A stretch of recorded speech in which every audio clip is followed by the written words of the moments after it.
welcome to Brew Crime. I'm Mike. And Beck. And Nina. All right, so welcome to the Halloween episode. Ooh, spooky. Spooky. Don't do that. That was again. terrible. Yeah. Someone said it sounded like a witch earlier. I think it was you, Still Nina, did. wasn't it? It still did. Like a bad witch. Like a bitch. You said it, I didn't. Yeah. All right, so obviously with it being Halloween, these stories are going to deal with sort of Halloween somehow. So, Nina, you're going to start? Yes. So obviously we can't talk about Halloween without talking about people who poison candy or say they poison candy. So Or nowadays they're worried about pot in candy, but whatever. No one is going to give you Yeah. child edibles. They're expensive as shit. Yeah, exactly. It's not, anyways. No. It's like first world problems. It's not going to be a thing. So I'm not even.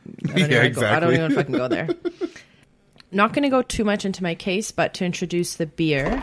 This week I picked, obviously like every other week, I pick it basically based on the name because I'm pretty fucking simple-minded. So this week I picked another one from Anchorage Brewing Company, which I picked a few episodes ago as well. This one's called Evil, and it's got, but up until now I thought was a guy on the cover with his head blown off. Is actually a woman. But that's okay. It still works. It's called Evil, and it's a black raspberry saison with Brett. Nice. Brettanomyces. So it's a wild ale. It's probably going to be a little funky. Yeah, I'll read the little thingy that it says on the side, and then we'll crack it. It's a saison brewed with Mutica and Saz hops. Motueka, I think it is. Bless you. Fermented in oak tanks with 2 strains of Brettanomyces. Brettanomyces? Aged on black raspberries. Enjoy. I think it's raspberries. You guys are asshole. Okay. It's got one of the like little champagne-y pop. Cork and cage. Corky. This could be troublesome. We'll see. It may not be super lively like a champagne, but once you open it, make sure you tilt it kind of just slightly to the side. It helps. Away from my face. Good. That was fun. Okay. No, if sometimes these wild beers are really, really Wild. really well carbonated, and when you crack the cork, if you don't kind of hold it just a little bit to the side, they'll just start rocketing foam out of them. Oh my god, it looks like... Yeah, but it's your house, not ours, so... That is true. These light-colored carpets will love it. This literally is purple. It's my purple drink. I love Purple purple. drink. Purple's the best. I've never in my life seen a beer like this, and I've seen about 6 different types of beer. So maybe 7. Fuck. It looks like red wine. It does. Are you sure it's not red wine? This is definitely like a deep purpley red color. Kind of a light purple head on it. It's pretty. It's got kind of a mild funk on the nose. I just spilled it. Boom, boom, boom, boom, boom. Just cleaning up my spill. As long as it's you spilling, not us spilling. Oh, it's just on me. It's okay. Definitely lots of berries. Very raspberry. Have you had this before, Mike? No, never. Nina? Definitely a nice funk on the nose, Obviously, I haven't had I it. was just being polite, to be honest. It actually doesn't... I don't know what it tastes like. I'm not sure. I feel empty. It's raspberry, but it also kind of like a strawberry. It's like a lighter berry flavor. The funk is quite low. It's not sour. I literally have body hives going. It's sour as shit. Really? What? You're Really? such a baby. It's very, very mildly You do have sour. goosebumps, though. I do Yeah. have goosebumps. Maybe because it's a spooky story. I'm going to tell. Ooh, probably. It's not. Kind of. Maybe. It's fucked up. But it is tart. I really like it. It's a little bit acidic. It's lots of berry, but it's not a really overpowering flavor either. It's quite nice. It's not fizzy either. No, it's very light on the carbonation too. It's a sophisticated beer for sure. Good choice, Nina. Oh, Very why? good choice. Thank you. Mm-hmm. All right, let's get be here into all what day. is your story. So before I get into my story, I wanted to just pull some facts of if the whole poison candy myth is actually even a thing, and it's fucking not. No, it is. My mommy told me. Well, So did my mommy. Jeez. well, my mom told me the truth. She said you can't go trick or treating. Fake news. I'm just kidding. So what the myth is that they're strangers hiding either poisons or sharp objects such as razor blades, needles, broken glass, and candy, and then distributing the candy in order to harm random children, especially during Halloween trick-or-treating. These stories serve as a modern tale to children and parents and repeat two themes that are common: danger to children and the contamination of food. So officially, no cases of strangers killing or permanently injuring other children has actually ever been proven this way. That's pretty clear. But who needs facts, right? I don't know. It's okay. Fake news. Medical investigations into the actual causes of death have always shown that these children did not die from eating candy given to them by strangers. However, in rare cases, adult family members have spread the story in an effort to cover up accidental deaths. In other incidents, a child who has been told about poison candy places a dangerous object or substance in a pile of candy and pretends that it was the work of a stranger. What? Yeah, so there were just kids who were trying to get a rise out of their family, and then it turned into a bigger thing. And there's actually stories where the kids have been like, no, I put it there. And just for attention or whatever. Yeah, so Little fucking Google. yeah, it's pretty bad. This behavior is called the copycat effect. So that's the story of strangers putting poison to the candy, giving it to trick-or-treating kids. Thoroughly debunked. I added a note here to talk about the weed edibles, but Mike already brought that up, so I'm going to skip 3 sentences. Oops. Yeah, so I was able to also find some information on 4 cases where the parents had blamed that it was poison, but then actually what had happened. So I'll go into that. So in 1970, Kevin Toston, he's a 5-year-old boy from the Detroit area. His parents blamed that he had candy, he ate it, he died. Well, no. He actually found his uncle's heroin that he ate. Ended up in a 4-day coma, and the family was just trying to protect the uncle, so they said it was the candy. Wow. Why? Fucking Grim Reaper They claim there. that someone sprinkled heroin on the candy. Wow. I don't know. So, fuck those people. Yeah, no shit. Fuck that uncle especially. Well, I mean, I'm sure he didn't intentionally give it. The child probably found What's it. heroin ate it. doing But I'm anywhere sorry, near yeah. a child, though? Lock that shit up if you got kids around. Well, I mean, setting the scene in 1970 in Detroit, I'm sure they had other things in mind, like, I don't know, getting their necks fixed. Not worth it. Anyways, not going to get into it. Next, I have 1978, Patrick Widerhold, who's a 2-year-old boy from Flint, Michigan. He died after eating Halloween candy. However, Drinking water? sorry? After drinking water? Well, this was in 1978, so they didn't switch the pipe thing yet. But it actually had nothing to do with poison, and it was just natural causes that he passed away. Shit. In 1990, Ariel Katz, a 7-year-old girl in Santa Monica, she died while trick-or-treating. When I was looking at this one, I was like, oh, she got smoked by a car. No. The parents originally blamed candy that they had eaten. Turns out the parents also didn't tell the police that she actually had an enlarged heart that they knew about. And she just had a heart attack while she's out trick-or-treating. Jesus. Why? Why would they say it was the candy? Well, they didn't. They just assumed. They were heartbroken, so it doesn't matter. Yeah. And then the last one I found actually happened here in Vancouver. Oh, what? It was in 2001. A 4-year-old girl in Vancouver, British Columbia, died after eating some Halloween candy. There was no evidence of poison candy, and she actually died of a streptococcus infection. So something trippy. In 2011, I already immigrated to Canada, and actually I was 11 years old and trick-or-treating also in Vancouver. So Jeez. weird. I didn't realize I was a potential victim of bullshit. Okay, what was that thing she died of? Streptococcus. Streptococcus, is it? Strep? Infection. Oh, strep was so can much die from easier. that? You can die from strep. There's all kinds of different strep strains, and some are like super deadly. Oof. Like this one. Yeah. So almost all of these cases that I found were essentially just cases where people tampered at the rate of 1 or 2 per year, mostly involving a friend or family member, and actually sometimes even as pranks on each other. That's not funny. No. I hate pranks. But the pranks almost always involved having sharp objects in the candy versus poisoning. 3/4 of them resulted in no injuries, and the rest resulted in only minor injuries. No child has ever actually been killed by eating Halloween from a stranger. So, now to kind of go in the history of the myth. we're going to talk about the guy who actually did poison Candy and kill his own son. So I'll get into that. I hate him. Asshole. Yeah. So this one doesn't qualify for the other ones because it's not a stranger poisoning random Candy. It was a targeted attack on his son. And I'll kind of get into why he did that and what his motives are and all that jazz. I'd like to say I was clever enough to come up with this title, but they call him the Candyman. So Ronald Clark Obryan is the only documented case that's cited when actually talking about Halloween killer Candy. O'Brien, his wife, Daneen, I think it's spelled, I don't know, it's really weird, and their 2 children, Timothy and Elizabeth, started Halloween evening with meals at their home of another family, one of their family friends. The friend's name is Jim Bates. Him and his wife were there, their children. This is set in Pasadena, Texas. Back at their home in Deer Park, Texas, O'Brien told his children that they could each have a treat before bedtime.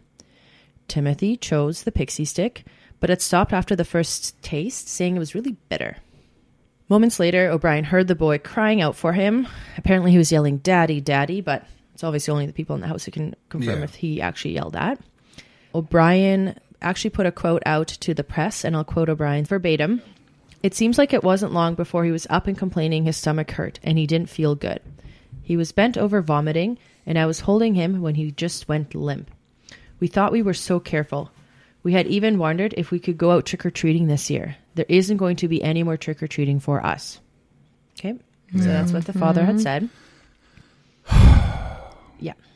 But I think, this has never happened before. So you hear that and it's just like, I can just like set the scene, there's throwing up, he's limp in the body. It's fucking traumatizing, Yeah, right? definitely, yeah.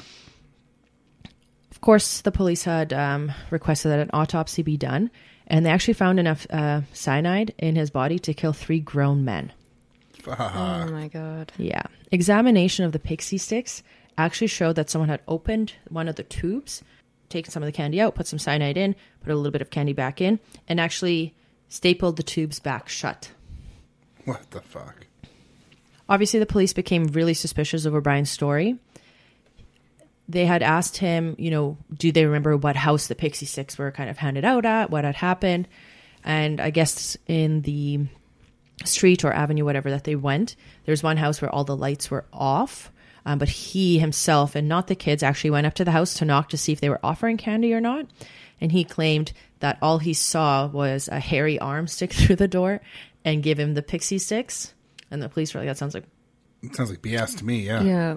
Absolutely stupid. Usually those families are the ones that don't celebrate Halloween or aren't home. Yeah. Everyone Or- knows what lights off means. Yeah. Or in this case, Keep the fuck away. the man who lives there was an air traffic controller, and he actually had 200 people vouch for him that he was at work. There you go. Exactly. So O'Brien's full of shit. Yeah. So naturally, this made the police be more interested in O'Brien and kind of finding out who is this guy, like what is his background like, and they came up with a bunch of dirt on him. So he was actually an optician who worked in Texas. He was in about $100,000 in debt. He's losing his house, and he was actually on the verge of also losing his car. Jeez. So I don't know if you can see where I'm going with this. He actually took out life insurance policy on his children. Yeah. Fucking monster. What a bag of dicks. So the police speculated Yes. that he didn't actually target, whether it's going to be his daughter that died or his son that died. As long as one of them died, he would make $60,000. He was playing candy roulette. What a fucking piece of shit. Yeah, but obviously I mentioned that they went trick-or-treating with some of their family friends. He actually also gave them tainted pixie sticks just To throw in off the case. scent? Well, just in case, it also one of them that it's not pointing fingers. However, the other family didn't let any of their kids have candy that night. Smart. So they didn't Very get lucky. it. You didn't Horrible get to any parents. of I mean, what? it. Right? Yeah. But Wow. It's candy night. Come on. yeah, but I think, I don't know. No, They I'm anyways just- didn't have any of the pixie sticks, Yeah. which obviously this turned out the parents were right.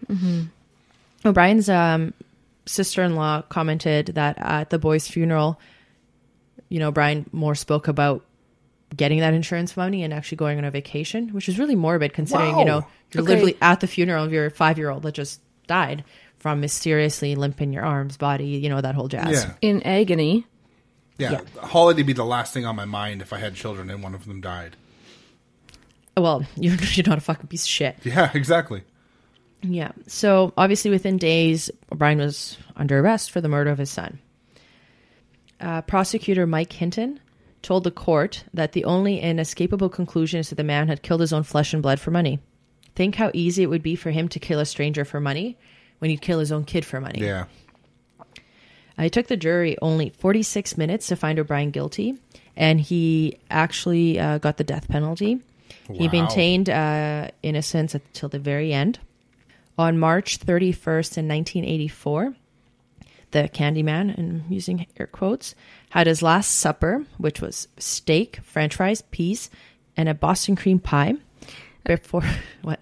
I super disagree with the last meal thing. You're a piece of garbage, okay? Why do you get this amazing meal?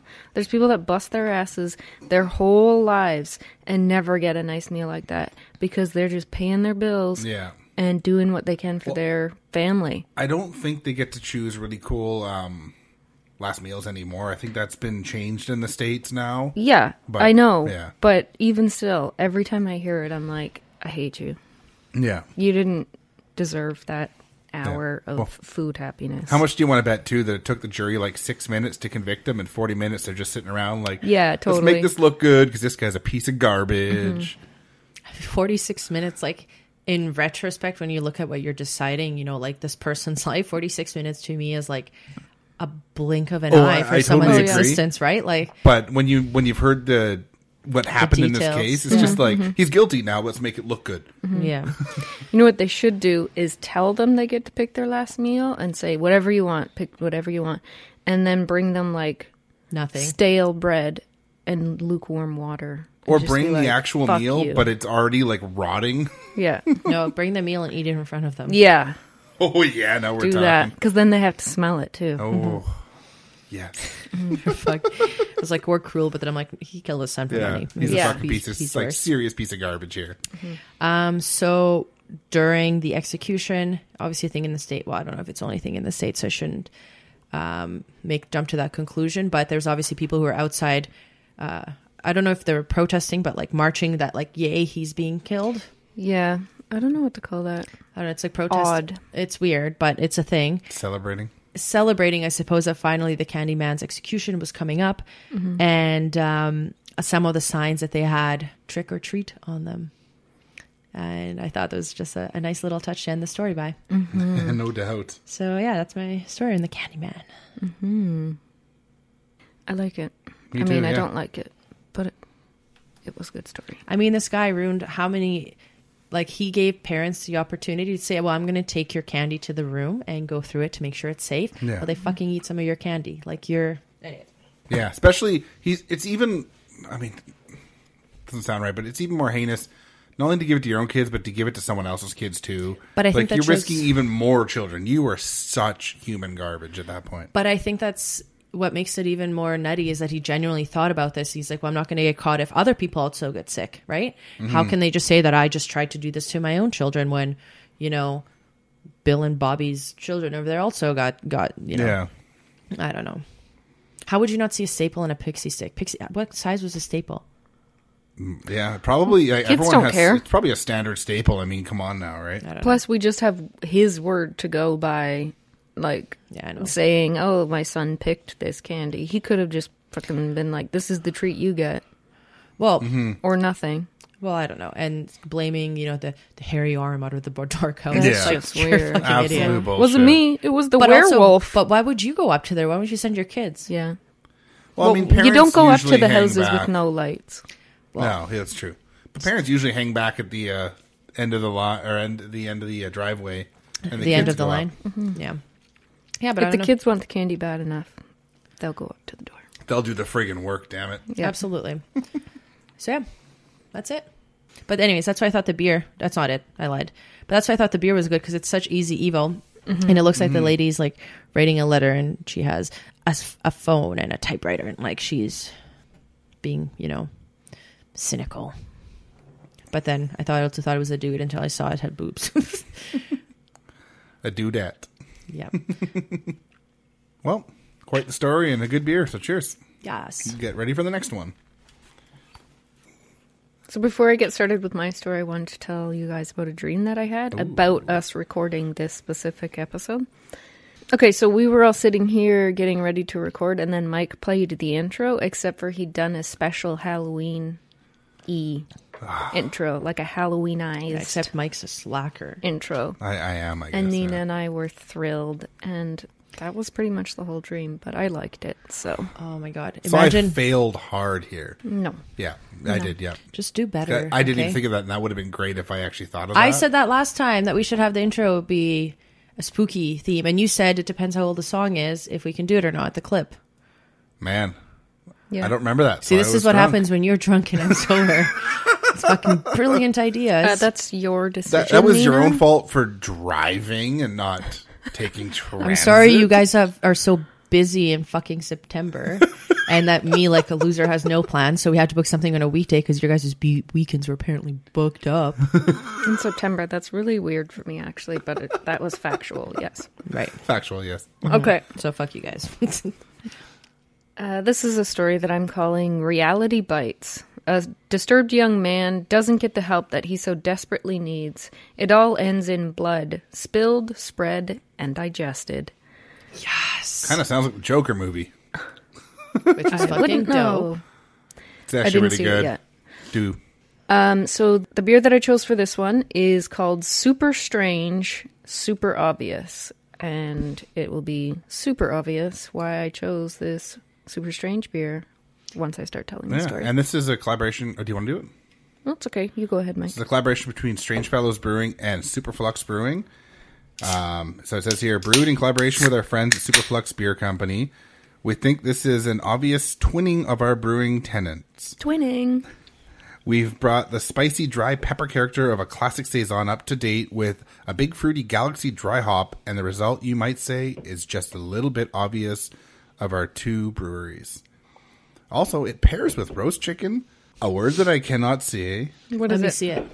and then creamy surface ripened cheeses. Obviously, you know how to say creamy. Bolognese sauce. But there's a It's bee in there. bolognese. There's a bee in there, though. Oh, At the yeah, there is. beginning? It's not bolognese. Yeah, it is. Bouillabaisse. Bouillabaisse. Bouillabaisse. That's it. Yeah. I don't know. I also love the fact that... Bolognese is a thing, though. So Oh, it is. Yeah, but I don't think that's it. I just didn't see the second B. I love the fact that this is a 4-pack tall cans. It's all the same label, but the colors are different on all the cans, which is so cool. It's kind of like the rainbow colors of the same beer. It's kind of neat. Mm-hmm. So the beer is like sort of a lightly cloudy golden yellow color, kind of a fluffy white head. It's got that really grainy nose, kind of citrusy, kind of fruity, a little bit of spice in the nose. What do you think? I think it smells like I might not like it, Okay. but it's more fruity in the flavor than it is in the It's basically, bouquet. it's a Saison that's got the spices of Saison, but then they've dry hopped it kind of like they've done with a lot of the new England style IPAs that are really fruity. So it's kind of a blend of styles, which is kind of what both breweries do well, because Strange Fellows is really well known for doing all kinds of different Saisons and sours and wild ales. Superflux is really well known for their like big, huge, juicy double IPAs and stuff. So blending it together, they got sort of the dry hopping like you get with the IPAs, and then the Saison. I actually like it. I just don't like the smell. Okay. Because, yeah, it's Maybe my nose is plugged too, so it kind of just Could be. smells snotty, but maybe that's just user yeah, error. probably just your user nose. error. Is that what you said? Because like I didn't blow my nose good, so it's probably just user error. Whatever, fuck. A little boogie in it there. It's pretty grainy. I like There's it. a little bit of like citrus pith in there. Some spices that you get in the Saison from the yeast. Again, it's quite juicy, kind of fruity, a little citrusy, all coming from the hops. Personally, I really like this beer. I had it really recently, and it's an amazing beer. What do you think? Did you actually like the flavor? Yeah. Yeah. No, well, if there's a beer that's fruity at all, I probably like it. Oh, okay, yeah. I actually like this one as well. It's definitely one of those like where I'd order on a menu and be like, oh, it's fancy beer. And then I'd have it be like, well, I can actually drink this. It's fancy in the right way. Well, it's not a caribou, so. Yeah. Actually, you know what we forgot to do was what's the ABV on this one? 5.3% alcohol. This is going really good with my vodka Diet Coke also. It's definitely just going to be fucking shit-faced in like 25 minutes. Perfect. Uh-huh. Sorry, guys, for what I might say. Just since I forgot to say it, the Easy Evil we had earlier was 8% alcohol. All right, well, let's get into the story. Okay, so the case I chose is actually one that I very briefly mentioned when we did the necrophilia episode, because there was like a overlap in the Karen Greenlee case that I did. I don't know if you guys remember, if someone listening remembers, whatever. I am talking about Richard Trenton Chase. He was born May 23rd, 1950, and was raised in Santa Clara, California. Before he even reached the double digits, he had started torturing animals and starting fires. Fucking asshole. Yeah. By his teen years, he was a heavy drug user. Things didn't improve any as he aged. He became a hypochondriac, to say the least. His most frequent complaint was that his heart occasionally stopped beating and that he was sure someone had stolen his pulmonary artery. So he's fucking nuts. Okay, but that's very... I think that's very strange. Yeah, it is. Super strange. But it's not obvious yet what's going to happen. It's not, but it will be. Okay. But, I mean, who wouldn't want to steal a pulmonary artery, right? Of course, it's good to have a spare. I agree. Totally, Imagine you take the wrong artery and then you have to get back in there. Fuck. Yeah. There's different Seems like arteries, a lot of right? work. That's a thing. Yeah. There are. Yeah, Good. definitely. But I'm sure if you stole the one, if it was long enough, you could put it somewhere else, whatever, right? Maybe. We're scientists. I'm assuming Yeah. he's eating Doctors. it, though. I'm assuming he's cannibalizing, yeah? He's a teenager. He's not doing anything. So yet. what, they don't eat? Like, fuck? Well, he's not eating anything. His Teenagers eat concern a is lot. that someone has obviously stolen his. and that's why his okay. heart keeps stopping. But does he eat someone else's? Because he's like, I ain't got one. So you just I need to wait. Jeez. I'm literally in the second paragraph. setting the scene. We're not sure if he is a werewolf or not yet. Come on now. He's not the hairy arm guy from my story. Oh my god, it's like the bear thing. Oh my god. Santa Clara. Richard often held oranges to the side of his head because he believed that vitamin C would be absorbed to his brain by diffusion. And he needed it. So he'd, like, squish them on his head. I need to buy some oranges now. Yeah. Can I share a really stupid story? Yes, please. This is going to be good. One of my exes, when he was really hungover, instead of drinking water when he was really hungover, he'd drink water too, but he thought that he would hydrate quicker if he also just sat and laid in the bathtub and water would absorb through his skin. That is dangerously And one stupid. morning, no, it's like go to sleep and wake up in the morning, like not still drunk or anything. And I like went into the bathroom, just like butt naked, like huddled in the bathtub. It's like, what the fuck are you doing? I'm absorbing water. I'm so dehydrated. I'm like, you should fucking drink it. Like, this is going to be faster. I'm like, I literally don't think so, but okay. The power of positive thinking, Yeah, maybe? I don't know. That's I don't Sorry. know. fucking So you weird. I said love that oranges to the head. I'm like, I fucking Oh my got you, bro. God. Yeah. it. Hold my beer. You have someone you should meet. Oh, good times. Wow. Flashbacks. How long ago was this? It doesn't matter. Okay. Yeah. Yesterday. No, I'm just No. joking. And that's why he's an ex. Well, you know. On a list. But Yeah. But anyways. yeah, so surprisingly, none of these were the strangest of his delusions. He was dreadfully concerned about his cranial bones. So, like the Yeah, bones in your Yeah, brain. Yeah. Bones in your brain. Good job, Nina. Uh-huh. Idiot. Maybe The I need bones some oranges. protecting the brain. Yeah, Do you need some peaches oranges. work the same? Yes. No, only the fuzzy ones. Only the These are fuzzy fuzzy ones. I know. The problem was that not only had his cranial bones separated, they wouldn't stop moving around. And there was only one way to solve this problem. He shaved his head so he could keep a closer eye on them. More oranges? No, just like Peaches? shaved it so he could watch the bones and be like, don't move. I can see you. Was he still living at when all this was happening, or was he in a loony he's still bin? a teenager. No, you've made that clear. Okay. Just but he is still at home. Yeah, How about bananas? Like, they might be able to hold it together. they don't have vitamin C. I mean, maybe they do. I don't know. They got But some kind of vitamins. not as don't much as they? oranges. It's a potassium. What is it again? Potassium.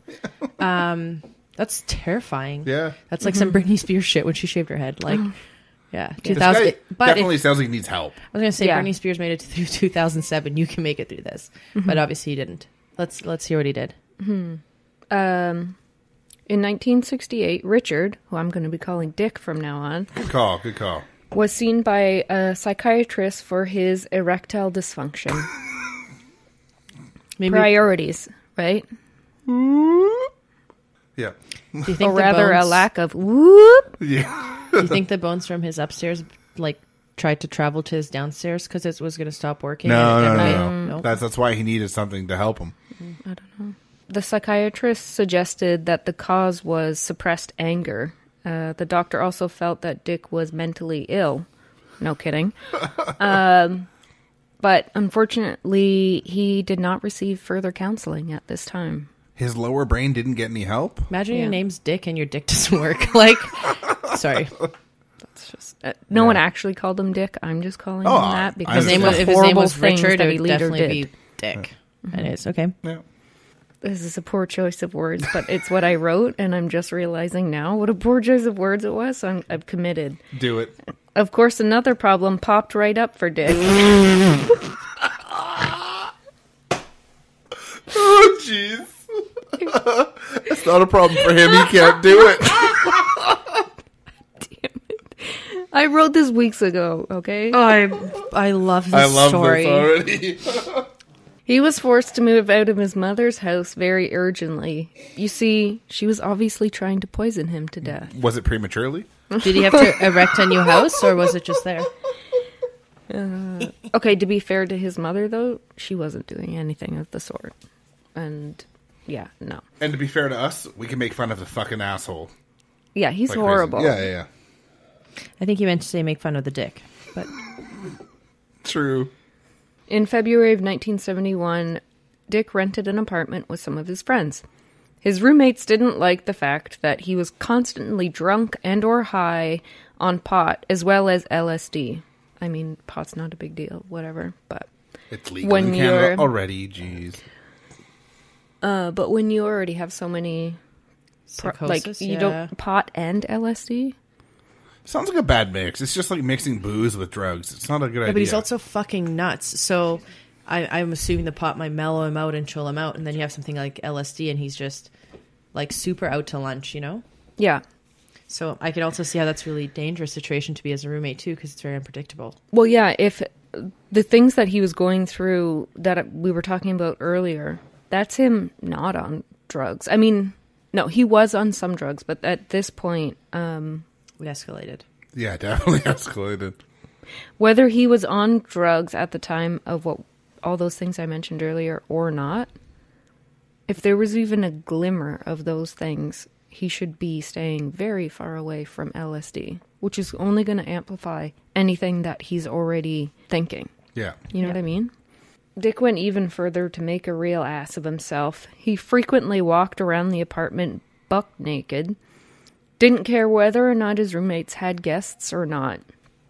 If he felt he needed to be naked, he would. By May of the same year, his roommates had had enough. They tried their best to evict Dick, but he refused to leave. Can I change his name to Buck? Sure. Buck. Buck Naked. They got sick of trying to get him to move out, so they all left. Oh, fuck. They were just like, fine, you won't leave. You know you're I'm outta fucking here. shit when Like- all your roommates move out. It's kind of crazy that to come to that. Yeah. That's pretty aggressive because Yeah. that's what. How many roommates did he have?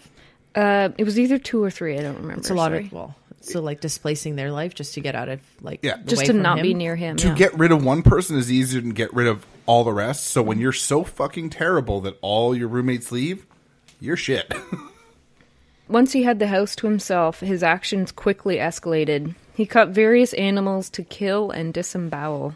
He then devoured them raw or would blend the raw organs with Coca-Cola and drink them. What?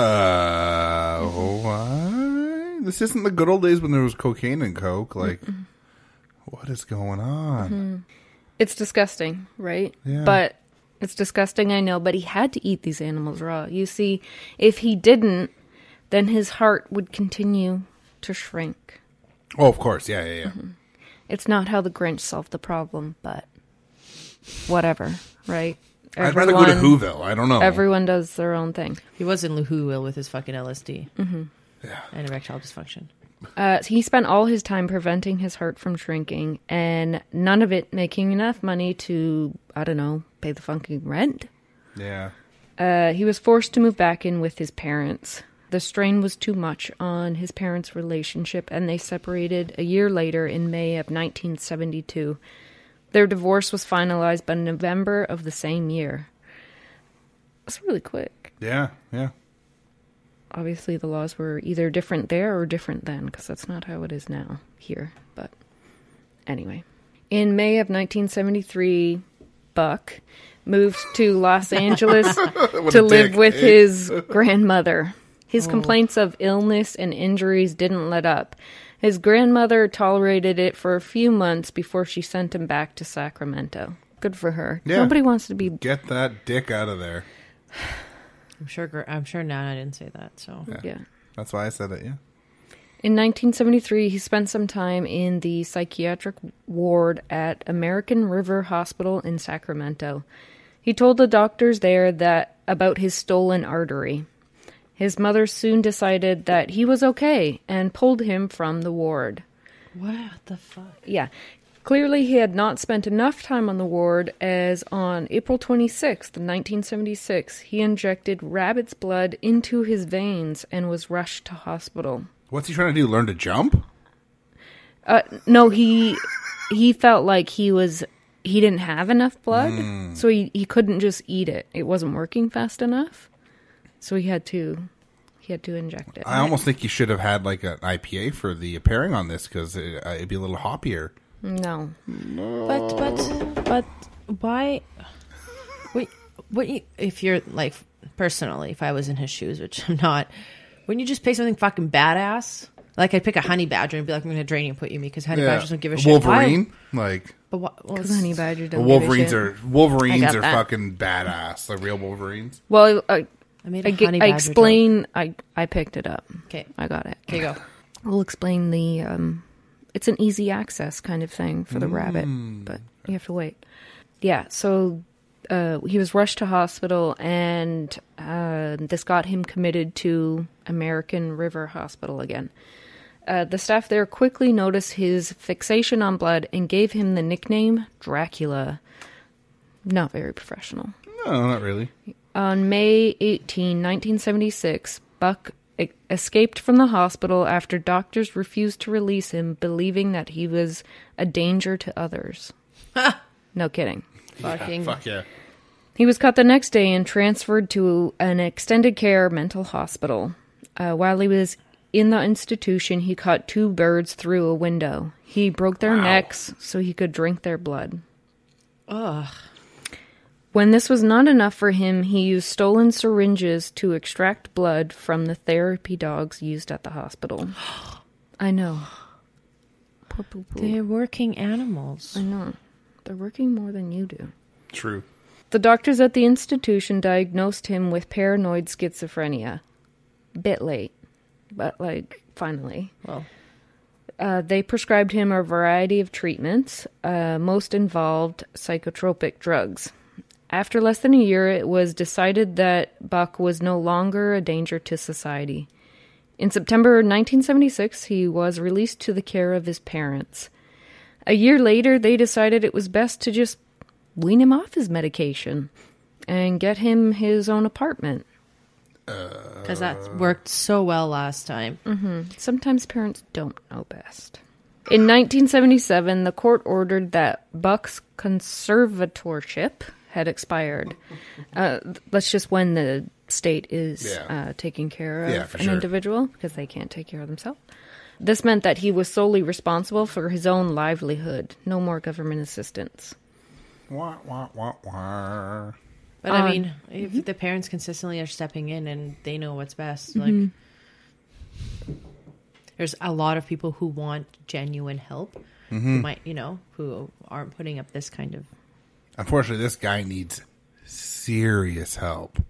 Yeah, but it's not helping that his parents are like, it'd be good. Just put some poly on it. It's fine. Yeah. It'll be fine. On August 3rd, 1977, Dick was once again arrested. This time he was found in the Pyramid Lake area of Nevada. He had a bucket of blood and a cow's liver. He'd smeared most of the blood all over his body. As the blood was found to be cow's blood, no charges could be laid. Where did he get cow blood? Oh, I guess you could. Just like in a field. Like he just butchered a cow. Yep. What a fucking douche. But you should be able to You could probably get it at a butcher You shop. should probably be able to be charged with that, though. Probably, yeah. Well, unless they can prove where the animal is. Do you own that animal? It's probably domesticated, or not? It's not domesticated, but it's No, owned. you can go to a butcher shop and get blood. Yeah, but if you can prove you got it from butcher shop, one thing, but you probably didn't. He's fucking nuts. He didn't. I think we're besides the point. Yeah, he didn't get it from a butcher shop. What I remember from the research was they found him and whatever, and then the police didn't do exactly a thorough job of checking his background or anything like that. So they were just like, oh, it's not human blood. You're good to go. Bye-bye. What the fuck? But I mean, it's in Nevada, so I'm sure they see some fucking crazy shit. Yeah. I don't know if you've ever seen CSI, but Of course I have. yeah, duh. I've been to Vegas too, so Ditto. So I'm sure they've seen some fucking crazy Vegas shit. was fun, but there's some weird people there. Especially the weird people where you're walking down the strip with a camera, and the random people come out of the Bellagio. Can you take my photo? Okay, where's your... No, with your camera. Okay. And then you never see them again, ever. Yeah, Nevada's weird. That's odd. It was fun. I was hammered. Maybe it didn't exactly Maybe go it down didn't like you happen. think. Oh, no, I had the photos to prove it, and Amber's looking at the photos later. Who are these ladies? Oh, they come out of Bellagio. They're from BC. It's a good They story. were weird. Yeah. Wink. Nudge. Nudge, nudge, yeah. Say no more. So, great job done by the Nevada police because by the end of the year, he'd taken his first victim. Oh. Was it a cow? No. No, that was Sorry, the, that was his second victim. Sorry about that. No. Okay, go. the first human victim. Okay, fair. There we go. I mean, I'm not a vegetarian, so I wouldn't say that. Yeah. But Well, if you kill it just for the blood and not to actually eat the meat, then it is murder. I don't want to get into the logistics yeah, of this. let's not. No. Okay. I don't like trophy hunting. That's just me, though. Anyways. We're talking... If you can name me one person who has a cow head as a trophy, we can I can continue name someone this who has conversation. 4 sheep heads on That's their... not a cow. I know, it's not. Yeah. But if you're just killing it just for the blood, not cool. What if you're a voodoo witch doctor and Eat you the need meat, the too. blood? Eat the meat, too, then. Jeez. I'm not getting into this. I plead the fifth. Can't do it in Canada. Anyway. Back in my hometown. Just joking. Just chicken? Just What? chicken? Just chicken. Just kidding. Okay. Yeah. Anyways, go. I want to hear this. On December 29th, 1977, Ambrose Griffin was helping his wife bring in groceries. He was a 51-year-old father of 2. Dick shot him while driving past his house. He wasn't selected for any reason except that he was outside while Dick drove past. What an asshole. Drive-by? That's hardcore. It's cowardly. It is, yeah. Only It's dickish. Only 2 weeks later, Dick tried to enter a woman's home. He found that the door was locked, so he just walked away. Because of statements that Dick made after being arrested, it is widely believed that she could have been his second victim. Dick believed that locked doors were a sign that he was unwelcome. Yep, Duh. definitely. But that unlocked doors were an invitation to go inside. No. That's no, not- no. How it works. Dick's next victim was Teresa Whalen, who was 3 months pregnant at the time. This heinous act occurred January 23rd, 1978. Dick broke into her house and shot her 3 times. The source I found said that he had sex with her corpse. Don't understand the wording of that. Like, if you can't have sex without consent. Dead people can't get consent, therefore, it's rape. Yeah, it's definitely just fucking rape, say yeah. rape. That's what it was. Like, just call it what it is. Yeah, there's never been sexism in anything, though, right? Of course not. So he can get it hard now? That's what he's into. Yeah. Stiffies, okay. Necrophilia. As if this wasn't horrible enough, he stabbed her with a butcher's knife while raping her. He then removed some of her organs, one of her nipples, and drank her blood. As a final act Did he drain her through the nipple? No. Okay. As a final act of degradation, he shoved dog feces down her throat. Jesus, fuck. He's the fucking worst. Yeah. But it's awful, terrifying. Mm-hmm. He's clearly not mentally stable at all. No, this No. guy He's needs completely serious out. help. It's sad that so many things failed him, and you know, I think this is one of those situations where all these lives that were lost could have very well been prevented. Right, but he knows that if he's taking his medication, He's fine. this shit doesn't happen. Unfortunately, some people have to be forced to take their medication. I know. Yeah. But I don't know. Sometimes, But his family's not helping any at all. No, of course not. Yeah, I yeah. don't know. But also, you think like, well, I'm better now. It'll be fine. I'll just stop for a week. Yeah, but some things aren't curable. No, Yeah. unfortunately, I know people personally that have severe mental illness, and they're great as long as they take their medication. Mm-hmm. But you start to feel better, and you think you can stop, and you can't. You just can't. You have to stay on that medication to be better. And a lot of people just try to go off, and bad things happen. This is way worse, but This is way worse, yeah. but Some in people general, go off them and call their ex. This guy fucking shoves dog shit down your throat. Yeah. It's pretty bad. I know, it's fucking And horrible. why was he just had it on him, or was it like No, he went to the backyard. okay? On January 25th, 1978, Dick was caught in the act of burglarizing a couple's home. They chased him off, but when they went inside, they discovered that not only had he stolen from them, he had peed and crapped on their baby's bed and clothing. What the fuck? Yeah, what the fuck? They weren't home, thank goodness. But what? That is bizarre. I don't know, but it's just like you can't even make sense of that, right? Like he's just who knows what the hell is going on, right? So Only 2 days later, on January 27th, he moved on to the next victim. He let himself into the home of Evelyn Maamodt, who was 38 at the time. Dick first came across a friend of Evelyn's named Danny Meredith. Without a second thought, he shot Danny and took his wallet and car keys. He then proceeded to shoot and kill Evelyn, her 6-year-old son Jason, and her nephew David Ferreira, who wasn't even 2 years old yet. Once the killing was done, he mutilated and raped Evelyn's body. This time he went a step further and ate some of her remains as well. While he was doing this, there was a knock at the door. Dick made a run for it and escaped in Danny's car. He had also taken poor little David's body with him. The visitor immediately called police. Thank you. Dick's handprints were found in Evelyn's blood, and Dick was arrested very shortly after. The police did a search of Dick's apartment. Ceiling to floor, all eating and drinking dishes, refrigerator inside and out, essentially everything in the apartment was covered in blood. Like, literally everything. Can you Like the fucking Shining imagine the hallway, stench? like- Yeah. Yeah. Grody. Can you imagine the fucking stink? Nope. And I don't want to because I don't do well with bad smells. So that's part of the super obvious. The pairing that I did with the super obvious. Yeah. It's like he left his handprints in fresh blood at the crime scene. They immediately found him and his whole apartment's covered in blood.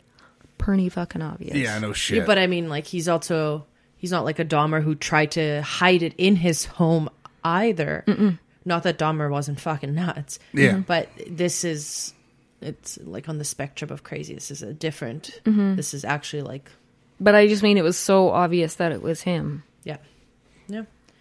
Well, I mean, maybe it's one of those things where it's just an impulse where he had to do it regardless of trying to, like, you know, what comes after this? How do I cover this up? Right? Like, I don't know. The body of David Ferrero was found March 24th, 1978, in a cardboard box in a vacant lot between a church and a supermarket. In January 1979, Dick was on trial for 6 counts of murder.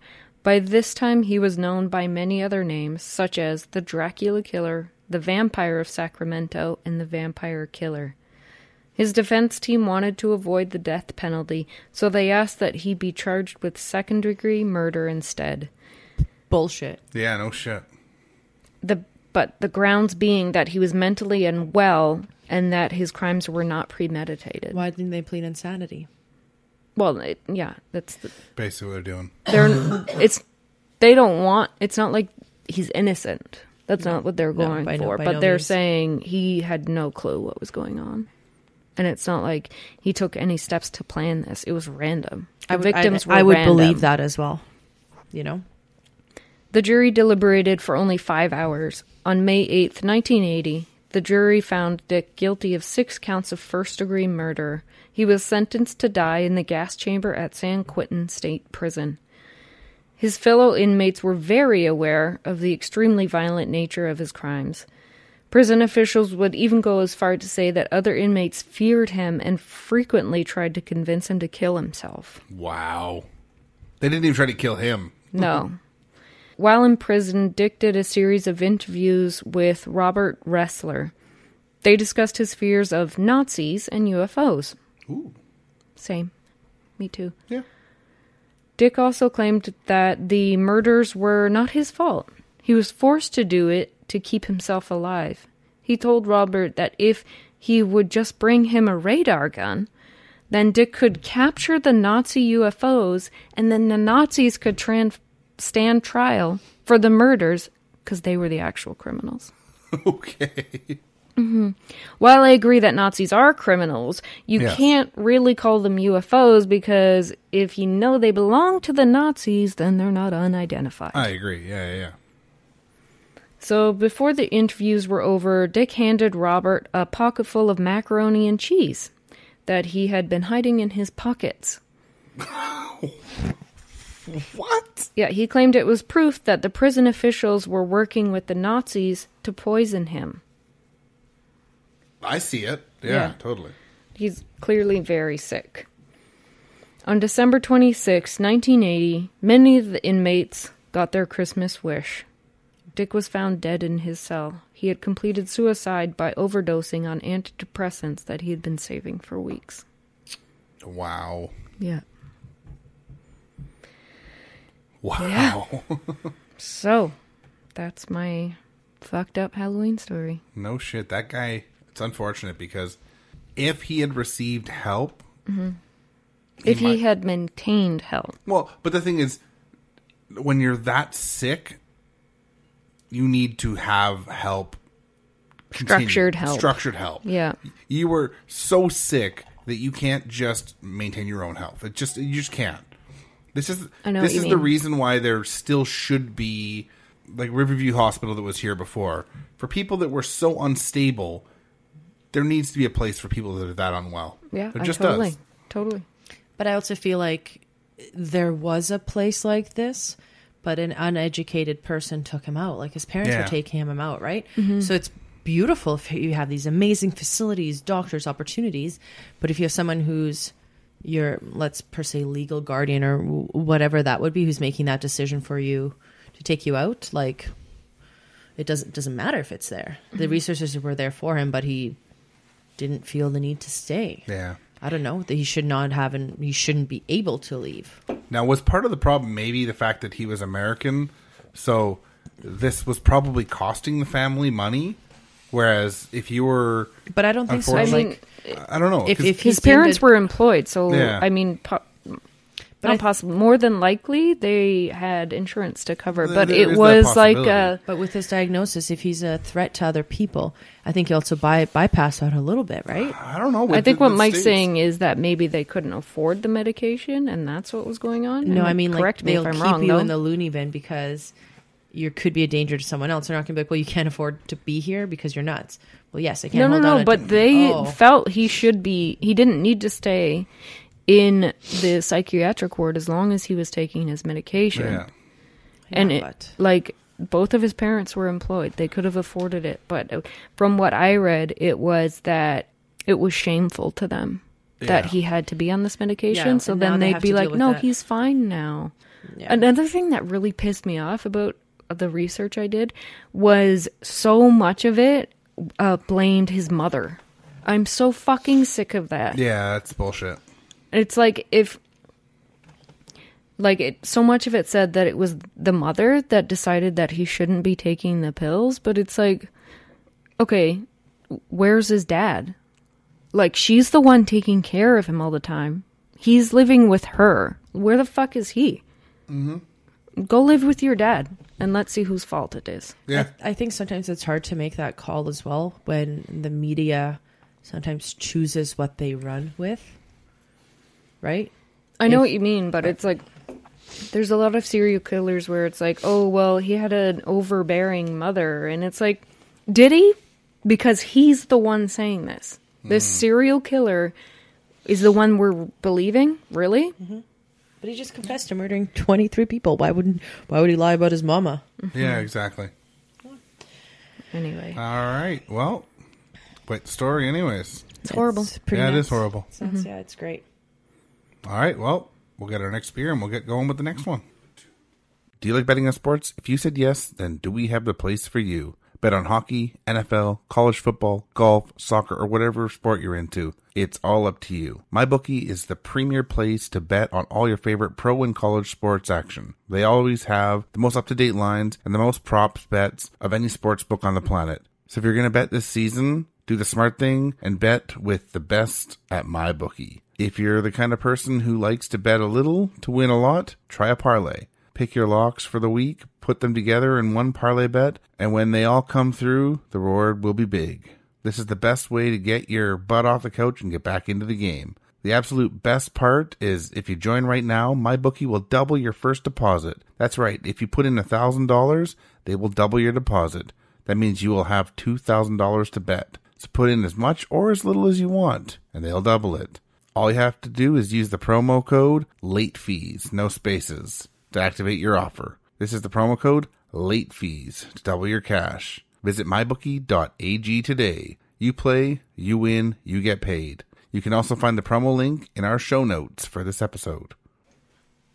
For my story, the title I've given it is Who Killed Martha Moxley?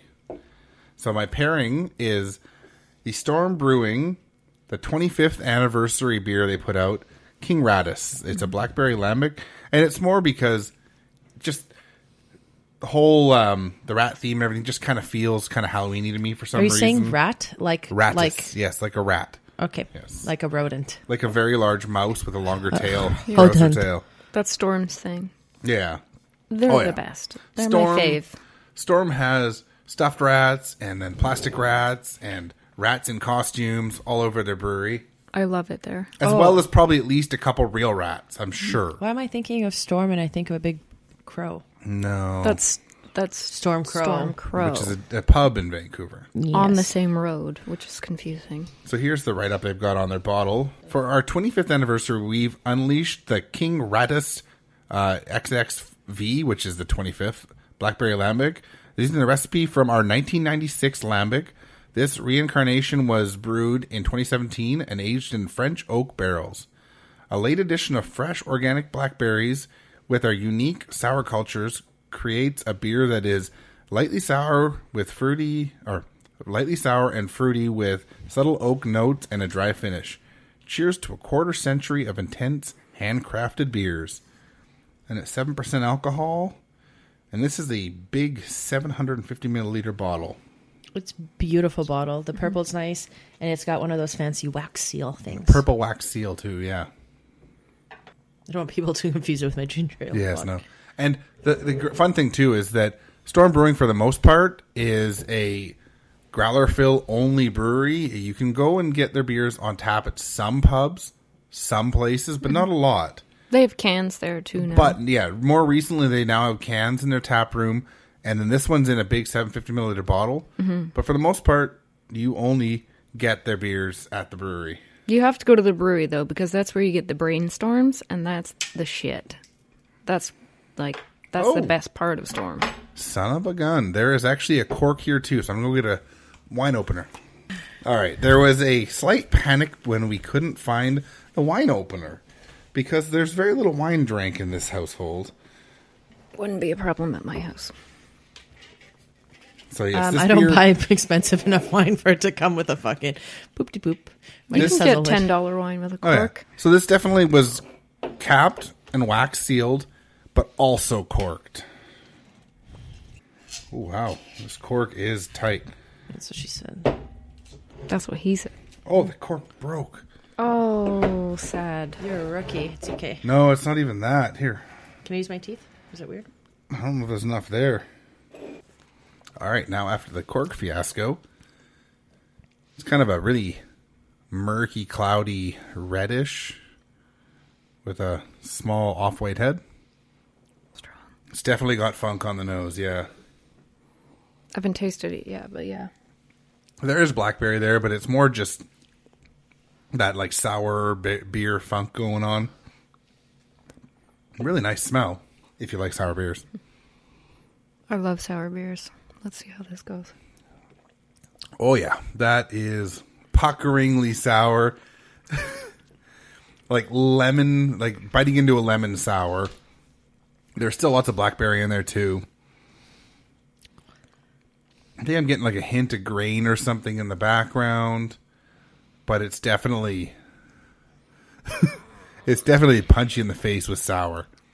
From the scent of it, I was like, this might be too much, but man, it is towing the line of too much. It is just like, it's really effervescent. Yeah. So it's like really refreshing. I mean, it's not like, I'm going to drink lots of this. It's so refreshing. Not like that. That's not what I mean. It's very, it burns your tongue, but not in a bad way. Yeah. This is definitely it's sour, but it's not sour for the sake of being sour. Yeah. This is, as a 750 milliliter bottle, this is a great beer to share with friends. Just not Nina, it seems.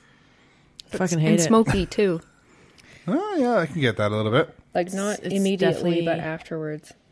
It's definitely not for me. Like, we need a boomerang of Nina drinking this. I really like it. It's very different. I think it's a great anniversary beer. I quite like it. I don't even think it tastes bad. It's just so sour. I think I'm just not used to that in a beer, you know? I was actually lucky enough to get a bottle of their 1996 anniversary beer that they brewed. Years ago, they released it at the brewery in the 1 liter bottles with the swig tops, like the snap tops. And I ended up getting a bottle at Legacy Liquor Store. They got like 5 bottles total. Of which one, sorry? Their anniversary beer they released. I think it was their 20th 96? anniversary beer. What was it, though? It's the same beer minus the blackberries. So it's the same recipe. It just didn't get aged on blackberry. I'm curious, like, I actually don't mind it, but it's just like super, super sour for me. Oh, yeah. I know it definitely is, yeah. I've definitely never had anything like this before for a beer. I still have some of the Glacial Mammoth. Ooh. Yeah. Love that beer. Which I will only have with you, because no one else is going to appreciate it, Mike. Well, I tasty. feel fucking third wheeling over here. If you think this is sour, brace yourself. Nope. I didn't say something bad about being a third wheel. Exactly. Martha Moxley was born on August 16th, 1960, to parents John and Dorothy Moxley. She also had an older brother, John. The family had been from Piedmont, California, but moved to Greenwich, Connecticut in the summer of 1974. Martha was doing well in her new town, as she was the new girl in town. It would only take her 9 months in Greenwich to be named the most popular girl at her high school. Is it a thing is it a vote like quarterly or? It's like hot or not, you know, and she's hot. Yeah, it's just one of those things. I think it was probably much bigger back in the day. And then I guess the states do have those. Oh, what is that? The what is it called again? When you're voted like the top male and female. Hot student. or Not is literally a website where you. No, do that. I know, but You mean the like prom king and queen? that's it. Yeah. So like this A whole school thing court. it's a big thing. It sounds in the horrible. States. It's not really a big thing in Canada. No, we didn't have that. Neither do we. Nina? No. I don't know. My high school was. We all this went century. to different high schools, so No. they still no, do this that. is- No, still we happens didn't in even the have a US all prom. the time. Like it's no. You didn't have a big like. Well, yeah, we had grad, but like, and then you go do a prom kind of thing, but not like a prom ceremony and king and queen. We didn't have any of that. Yeah, No. no, it's a very American thing, unfortunately. Yeah. No, that's just weird. All these promposals that people are doing now too. Like, I don't know what that is. it's a thing on social media where students are posting their friends how they're asking people to prom. So it's called a promposal, like Oh a my proposal, but God. it's a promposal. Anyways, It's a desperate scream for attention. Is that what you're but saying? it's not. It's just what the generation is doing now, right? So it's just like, yeah. Scream for attention. If you're ever on Instagram and bored, if you go under the tags and just like hashtag promposal, like just grab a bottle of wine and just fucking. Actually, don't grab a bottle of wine. Grab a bottle of beer. Maybe this beer, and just be sour like I'm sour when I looked at it. She was a straight A student and had also been a basketball player. It was only recently that she'd finally had her braces removed, and it was noticed as in every photo she beamed with a massive smile. Did you guys have braces? No. Yes, Did I probably should have had them, but no. I had braces, and I'm actually November 8th getting Invisalign. I'm fixing my front again. John described his sister as easy to get along with, upbeat, and friendly. Martha was a person who had everything in the world going for her. She was friendly, she was athletic, and she was talented in the arts. Everything seemed to come very easily to Martha.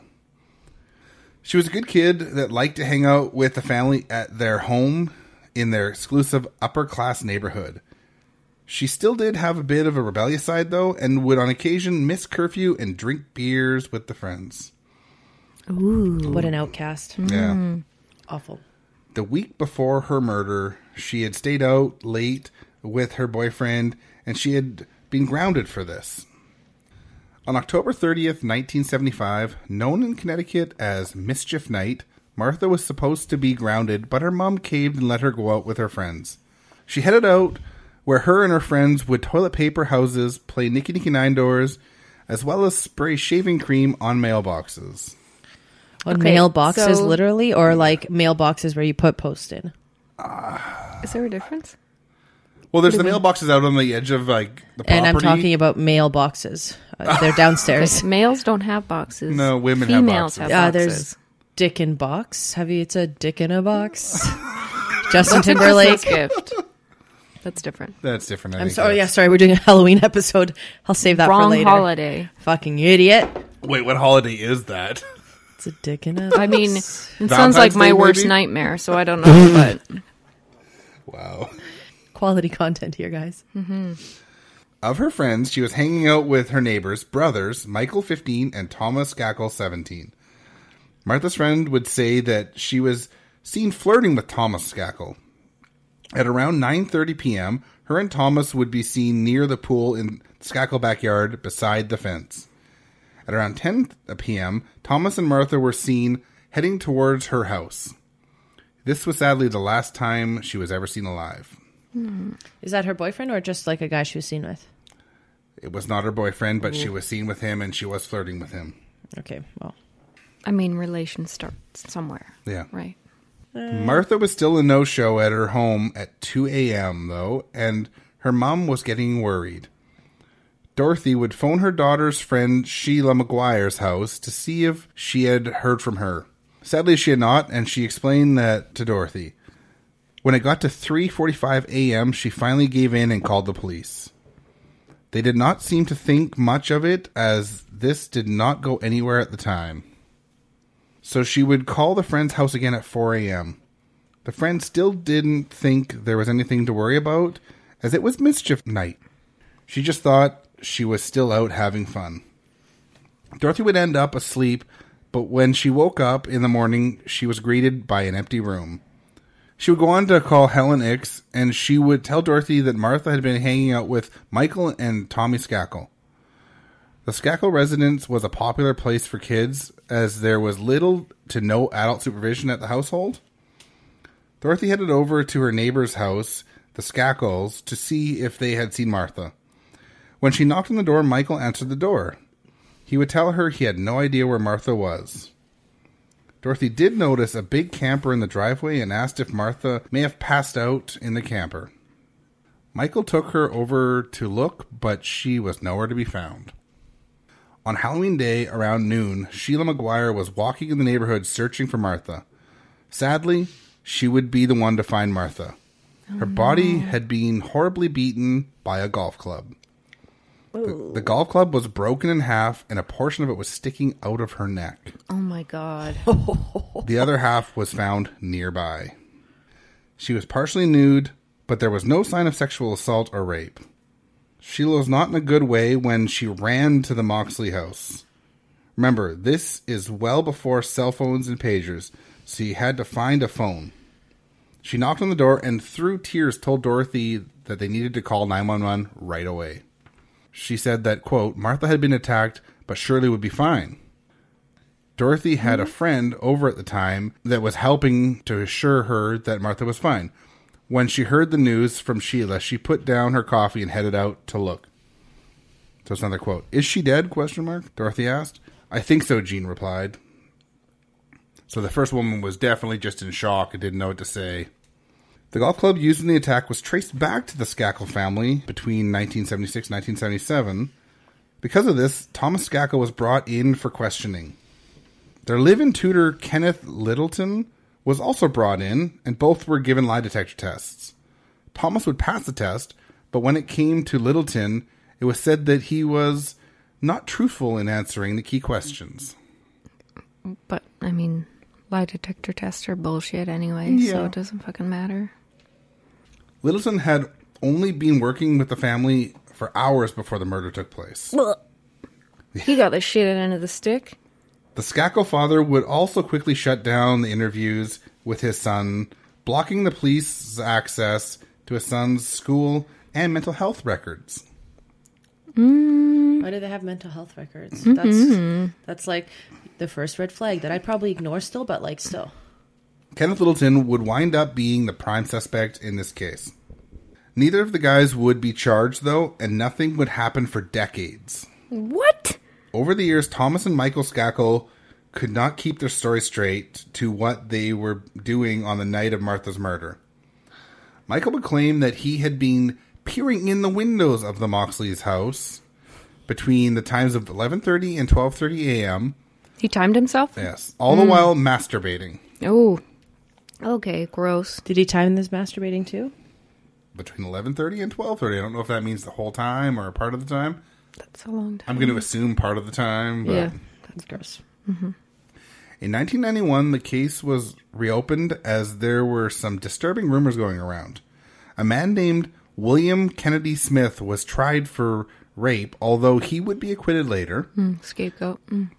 Yeah, right. It was rumored that he was hanging out at the Skakel home the night of the murder, and he could have been involved.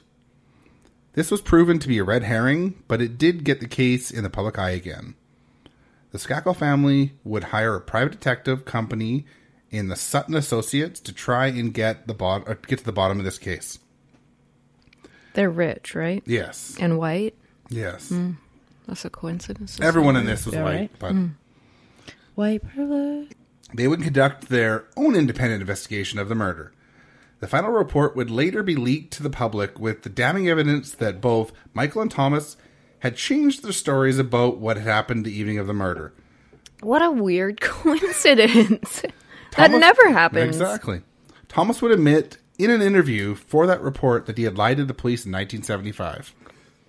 He had claimed that he had not seen Martha after 9:30 p.m., but now in the 1990s, he was claiming that he had seen her up until 10 p.m., where they were engaged in mutual masturbation. Now we move to June 9th. Nothing wrong with that. Yeah. No. And then also, based on the report, she wasn't sexually assaulted either, right? No, so yeah. this sounds legit. It's just awkward or weird. Why would he lie about it? But Yeah. okay. I mean, I get why he would have So not mentioned it when he was distance young, himself because it's like awkward. But also to distance yourself from the scene, being just like, yep, nope, no idea where she was. Yeah. So now we move to June 1998, where things would begin to happen in the case. A one-man grand jury was started, and the evidence in the case was reviewed. After a long 18 months, Judge George N. Thim came to the conclusion that there was enough evidence to charge Michael Skakel with the murder. Littleton would testify against Michael with the deal that he would be granted immunity. The case would look directly at both brothers, Michael and Thomas. A neighbor, Mildred Ix, would testify that her daughter Helen was hanging out with Thomas, Michael, and Martha on the night she was murdered. On January 9th, 2000, an arrest warrant was issued, and later that day, Michael Skakel would surrender to authorities.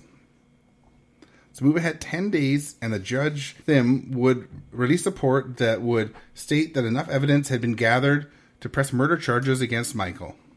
Seeing as Michael was 15 at the time of the murder, he was to be charged as a juvenile, even though he was now 39 years old. It's stupid. that is so weird. But I guess it makes sense. Yeah. Makes sense in that he was a juvenile when he No, committed the crime. yeah. I get But it. it's It's sure. still to be like 39 and be like, oh, we're charging you as a juvenile. Sweet. It's like Yeah. getting So when I ID'd turn at the 18 liquor store when you're in your 30s. Yeah. And it's fucking dope. Like, yeah, you want to look? Love it when it happens. I'm like, yeah, would you like 2 pieces? Yeah, no I shit. got you, bro. He was then released on $500,000 bail, as they did not see him as a flight risk. On the day of the first appearance in court, while leaving court, he would run into Dorothy Moxley and say to her, "I feel your pain. But you've got the wrong guy." I feel your pain. Maybe he's sad because he lost her, and I don't know. Where's this going? You have a family member that was murdered? No, then you don't feel her pain. The pretrial hearings would be interesting, with former classmates testifying. Michael would claim that he had a fragmented memory of the day.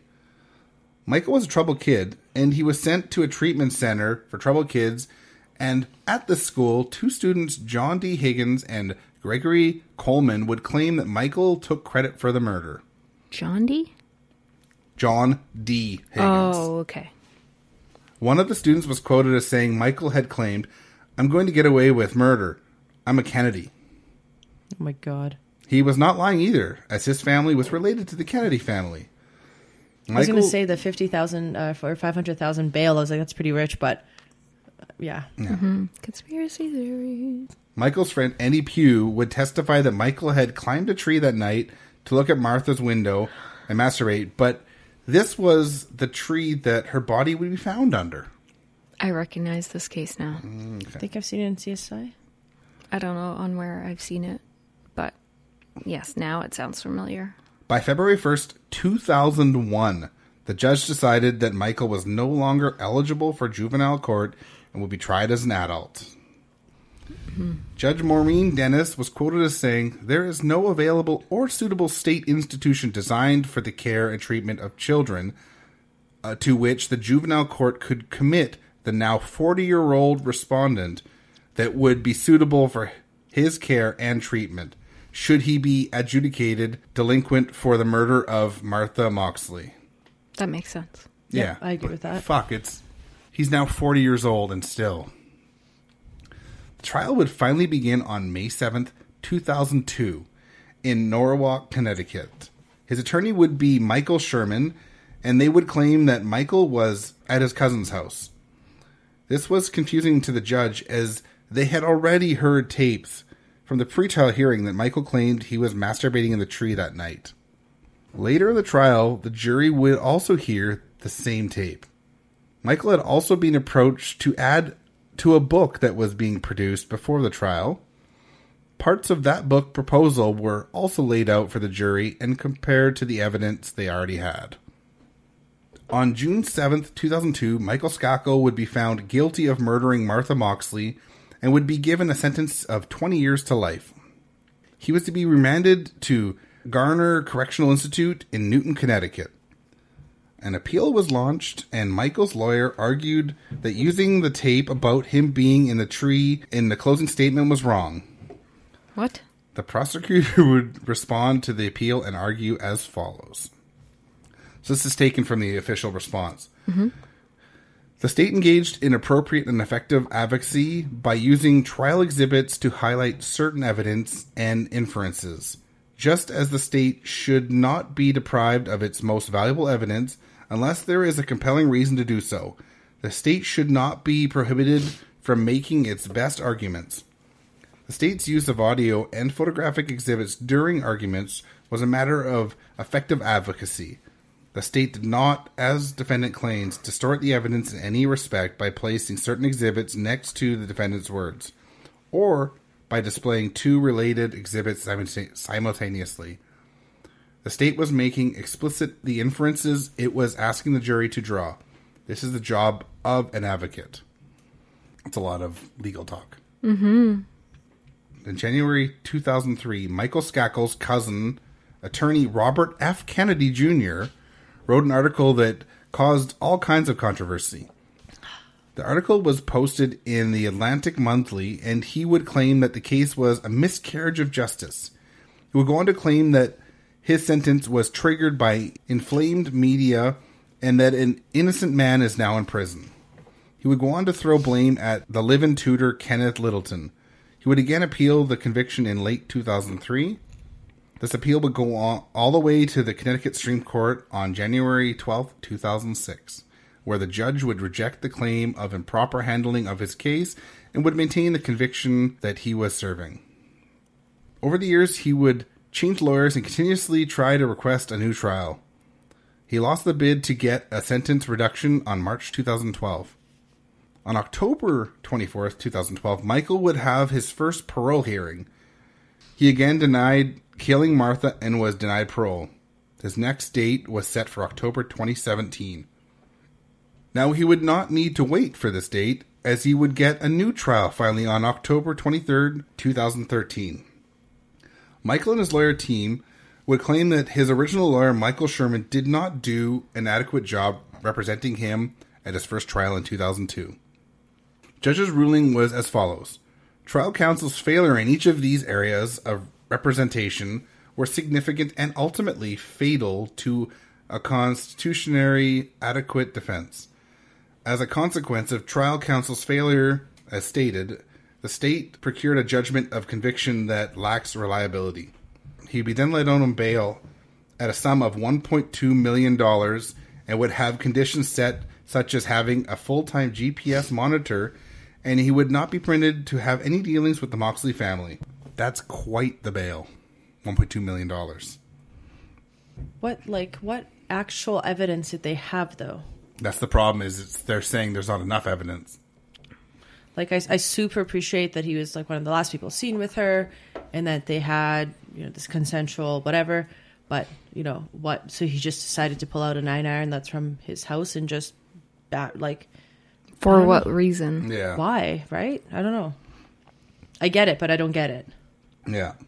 So he'd also be forced to call in to check with the courts, as well as he was unable to leave the state without permission. So move forward to December 2016, the Connecticut Supreme Court would reinstate his murder conviction with a vote of 4-3. You said 2017 last time, and now you said move forward to 2016. He was originally... It's okay, maybe I he just was set for his something. next parole date in 2017, but he didn't make it to that. Okay. Move forward to December 2016, the Connecticut Supreme Court would reinstate his murder conviction with a 4-3 vote. It would not be until January 2018 when prosecutors would ask the Supreme Court to revoke Michael's bail and return him to jail. But May would have the Connecticut Supreme Court turn down his conviction and order a new trial. This next piece I took right from Wikipedia. The court ruled that Sherman had rendered ineffective assistance when he failed to contact an alibi witness with whose name had been provided by Skakel, and that as a result, Skakel was deprived of a fair trial. State prosecutors in Stamford still had the power to call for a new trial against Skakel. No determination had been made by the state's attorney office. So back to the story. So this means that at the moment, this case is sitting at an unsolved status. They have not decided to charge him again, and he is free from prison. So, okay, let's talk about... It's an unsolved case? Yes. So let's talk about the possible suspects, including but not limited to Michael Skakel. Ted Bundy. He would have sexually assaulted her, so I'm going to go with a no. Let's start with our prime suspect, Michael. Richard Ramirez. Sorry. Yeah, no worries.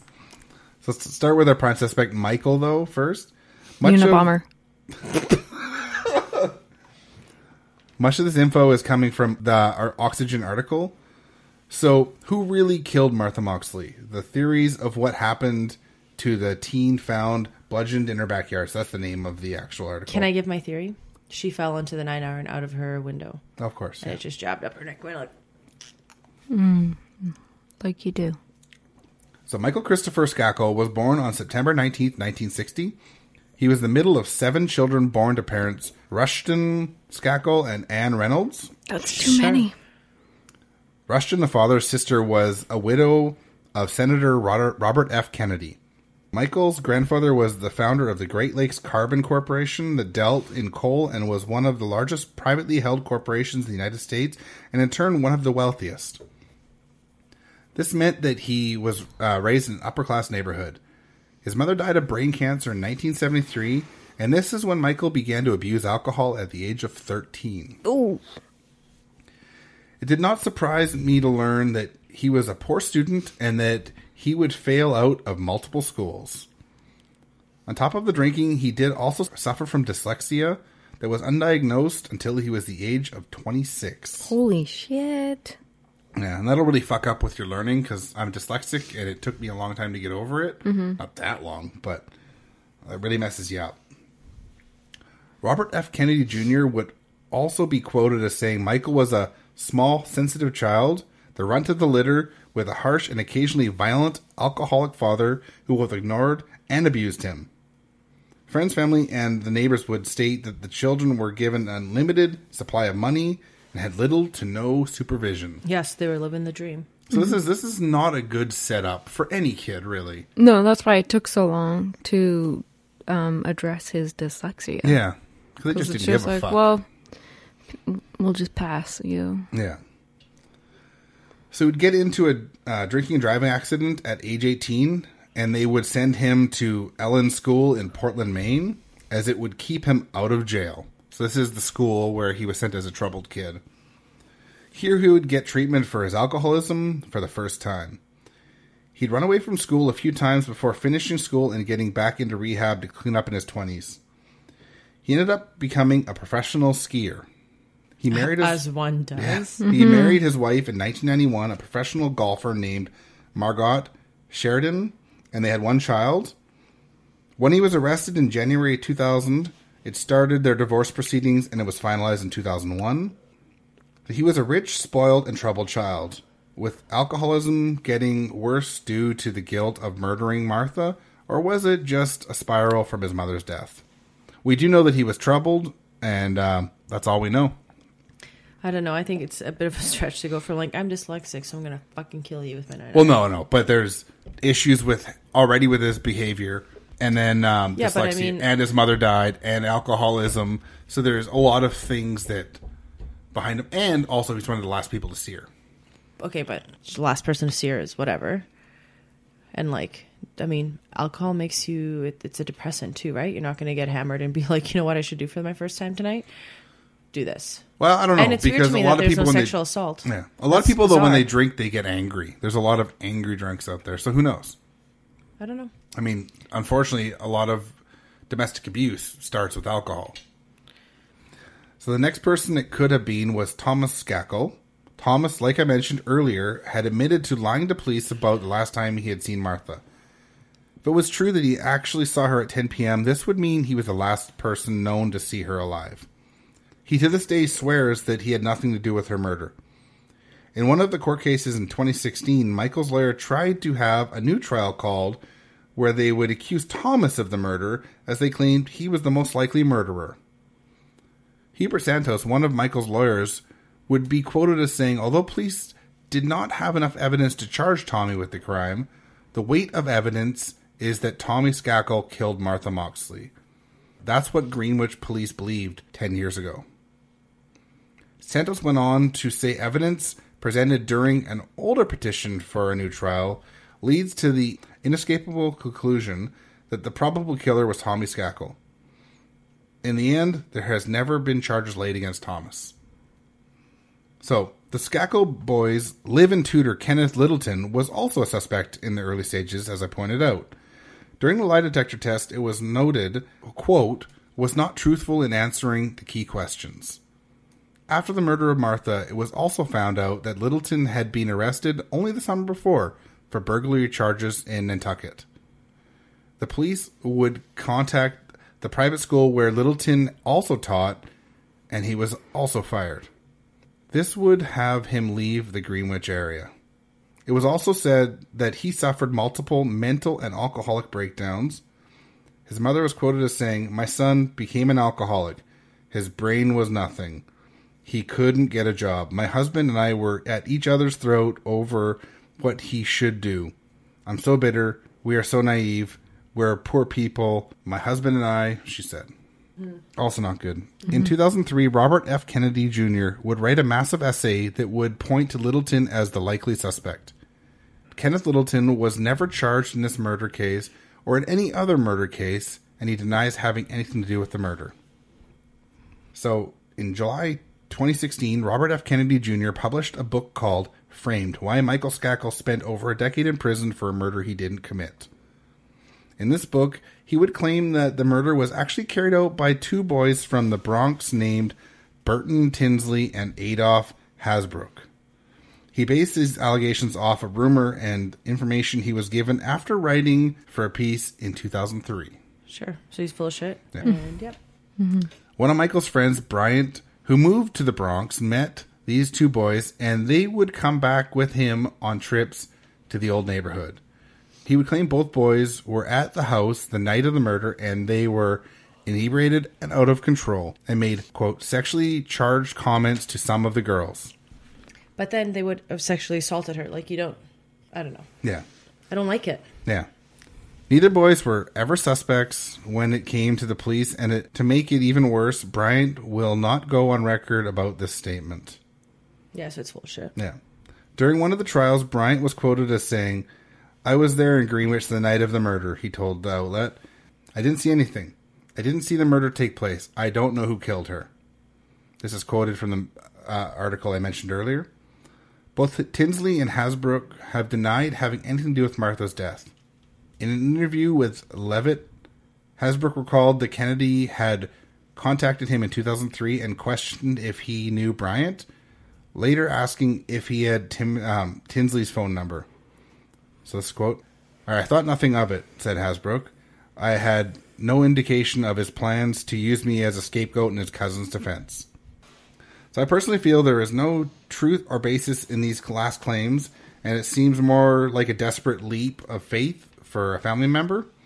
It really seems to make sense that it was one of the Skakel boys, as they were both troubled, rich kids, and they were two of the last people to see her alive. Also, the golf clubs that were used to kill her came from their house. Will we ever know? I just hope that this poor family gets some justice one day, as it is a travesty that they have had to go through all these court battles to only have the one charged for her murder now walking free and his murder charges vacated. Yeah, I don't know. I don't know that I necessarily believe they did it, but I don't know. Just the golf club seems to me to be the only tying evidence, but what's the motive? Why? They were, I didn't even get into all of it, but they're both really troubled kids. They both have lots of problems in their life. But that doesn't necessarily make you a murderer. Yeah. I don't want to generalize that. I don't know. And other than like the golf club was theirs and you might have been the last person to see her. I don't know. I think there's a lot of X factors that to me feel unanswered. And if I were a juror like I feel right now, I would be like, maybe. Well, but there's too many questions. The only jury that actually went after them actually charged one of them. So, who knows? Yeah, I don't know. Yeah, it is fucked up. But hopefully one day there's some justice somewhere. I just can't believe that she was murdered in 1960 and we still don't know who killed her. Yeah. But I mean, it's one of those things too, like, it's just, it is what it is at this point, right? Like, even if someone who did it was, 20 then. It's been 50 years. So what, they're in their 60s, 70s potentially, assuming they were the same age as she was? Like, what are we looking at, right? Like, Yeah, closer to 60 years. They're like in their 80s now. right. No, it's not that old. Who's not that old? Oh, maybe they are, yeah. Yeah. It's been 59 years, so yeah. Never mind, yeah. They're not in their 60s, they're in their late 50s. No. It's been 59 years since she was murdered, so... If they were in their Yeah, 20s, they were then 15. they'd be in their 80s They were now. 15, so... Yeah. Yeah. So Unfortunately, probably never know, but... Fingers crossed. But it makes for a good spooky story because you never know. Yeah. Mm-hmm. It's probably the most dangerous thing that's ever happened in golfing, so... Other than Tiger Woods, I don't know. Yeah, exactly. Well, he just, had a lot of sexy time Yes, he did, yes. with many women. Definitely. Well, maybe. All right. Well, thanks for tuning in. And our first Patreon episode will also be tied with the Halloween theme. So if you're supporting us on Patreon, you'll get that soon. So you can go to patreon.com/brewcrime. And we'll shout out to our Patreon supporters. 3 Beers In Podcast, Amber, Ange, Danielle, Nina's Mom, the Faves of Our Life Podcast, and True Crime Nana. Woo! You can We also love you guys. You can also find us on all the social media platforms at Brewcrime. You can find our Facebook group. Just look up Brewcrime the group. You can go to our website, brewcrime.com. You can also go to our store to buy our merch at brewcrime.threadless.com. Thanks for tuning in. Cheers. Bye. Here's a promo from one of the podcasts in the Big Heads Media Network. I'm Dave Lewis, a massive Liverpool supporter.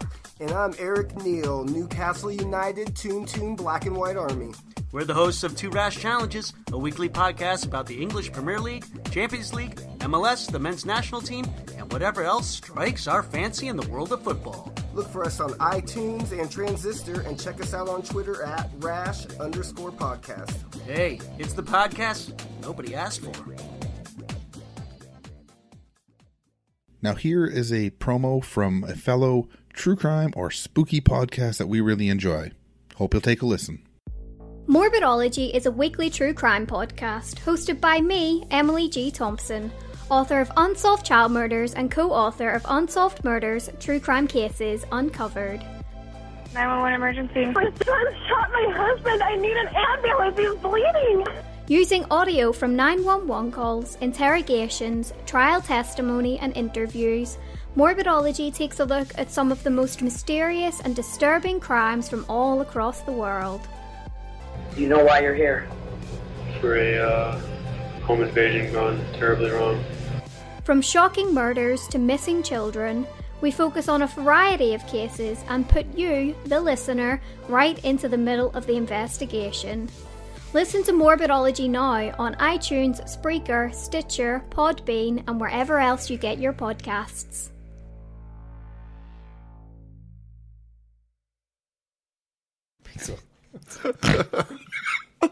Now I press record. Shit. Pause. Okay. I definitely thought it was a dude on the cover. It's a woman's body. Whoops. What's with all the throat growls over here? These These fucking children running upstairs are gonna get some fucking tainted candy? Yeah. bloopers. What is it called specifically? Exactly, word by word. Verbatim. Very, very much to, I'm in the optical world, so I don't want to relate to this guy. Excuse me. Hell yeah.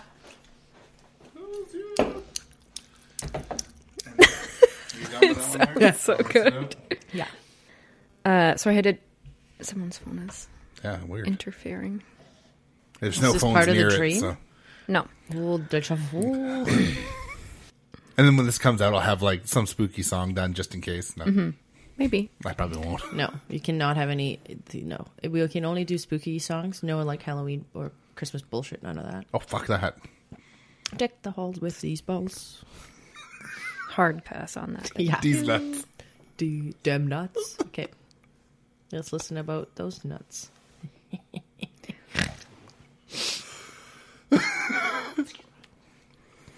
We're on a roll today. I'm feeling silly. Like, Yeah, me too. Just can't wait to just get fucking sloshed. Wasty pants. The beer that I chose for... I might Okay. have to burp. Hold on. Yeah. I can feel it. So bubbling. There you go. Okay. For you, I did it. I fucking felt it. Long It's a journey. wet one. Yeah.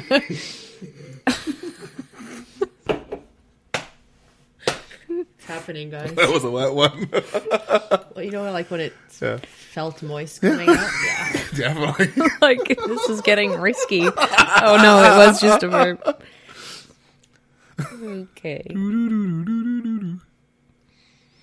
We're good? Yeah. Okay. Well, we're not good. I think we're ready.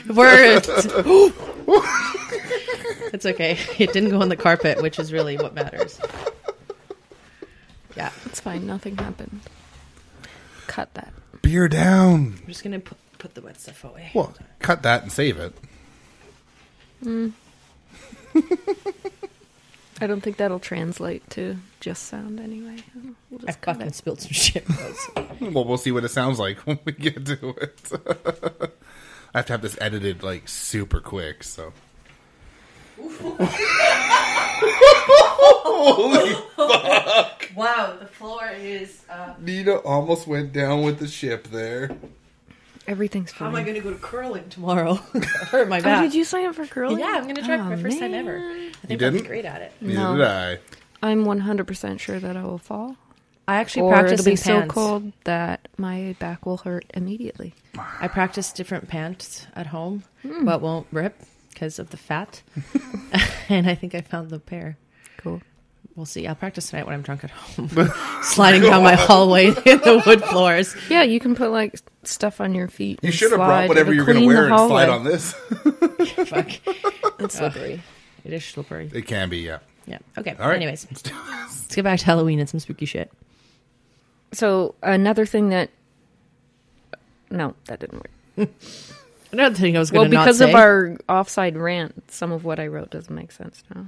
Okay, so the problem was that not only the problem was not... It's your guys' fault that I keep having to change these sentences, okay? In 1977, the court ordered that Buck... No, Dick's fine.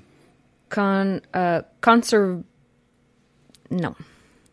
Dick had a concert? Say my name, say my name. If no one is around you, say, baby, I love you. I love you. Okay. What's the X-Files song? Yeah. No, no, no, no, no. We should go camping, though. No, Yes. but see, the thing, blackout just happens. Yeah. So she... It's not your fault. It just is something that comes up. It's the 2-6. I just drank through a beer bottle all by myself. I'm sorry I went to bed 6 minutes later. Not that I've done Why that. is Nina sleeping? It's like 6:30. 6:30 is a fucking solid night. I've fallen asleep at 4.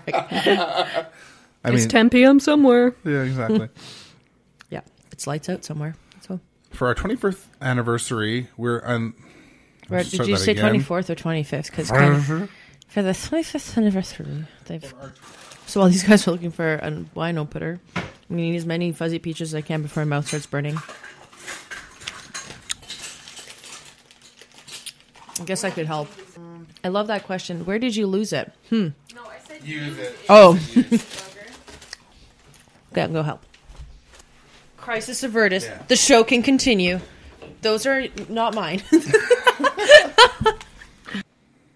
It's. I would describe that as it's jizzing. The beer is coming. That was really funny.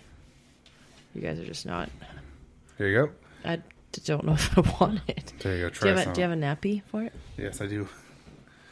I'm It's not a wet wipe, but it's a nappy. a what wipe? Martha was doing well in her new town as she was the new girl in town. Or I bet she was. she was a good kid and liked to hang out with the... Okay, future T-shirt. Us all sitting here giving the finger. It was a double message. I definitely thought you were going to say in quick 9 months she was pregnant. Her brother said she was easy. And I was like, oh, God.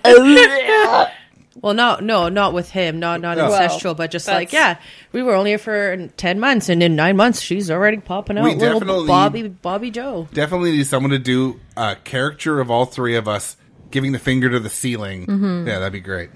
It has a good double meaning. It does, yeah. Of these friends, she was hanging out with her neighbors, Michael, 15, and Thomas Skakel, 17. Why is it just Michael, 15? Does he not have a last name? Mm-hmm. Skakel. They're both. They're brothers. Okay. That makes more sense. Michael, 15. All right. Okay. Mm-hmm. Sadly, she had... My ear just went weird. Sorry. It's age. Yeah, it is. Oh. She would... That was not me. I was like, that was not me. Sorry. It sounded like it came through me. That mic is a good mic. Holy. Sorry. I generally got confused for a second. I was like, yo, where did that come from? There's no warning, and then it's too late. Yeah. That's what she said. It's a burpee beer. It really is. You heard that, right? Yeah, I did. God damn it. A one-man juror... A one-man juror. Michael's friend, Andy Poog, P-U-G-H. Andy Pew. Pooh? I think it's Pew. Okay. In January 2013, he again. So yeah, move forward to December 2016. The Connecticut Supreme. Bless you. Thank you. Move forward to. Oh, I can't do that. I'm laughing. This next peek at the next. This next speaking. The next speaking. Also, the golf clubs were used to kill. I just hope that his poor. I hope that. I don't think you hope. I think you're just like, nope. No hope. Goddamn sentence. I think it's right, and then I read something else and go. Our first Patreon exclusive episode will actually be tied in with Halloween 2. So if you. Yeah, well. What? Yes. Oh, you're also doing one. Okay, just. Our first Halloween episode will also be tied in with. I just said Halloween. Sorry. Fuck you. Or you can find our store on. The fuck is it again? It's been a month since we've done this. .com. Just write this down so I don't have to do this every time. Put it right here. Be a good idea. We'll just pre-record it.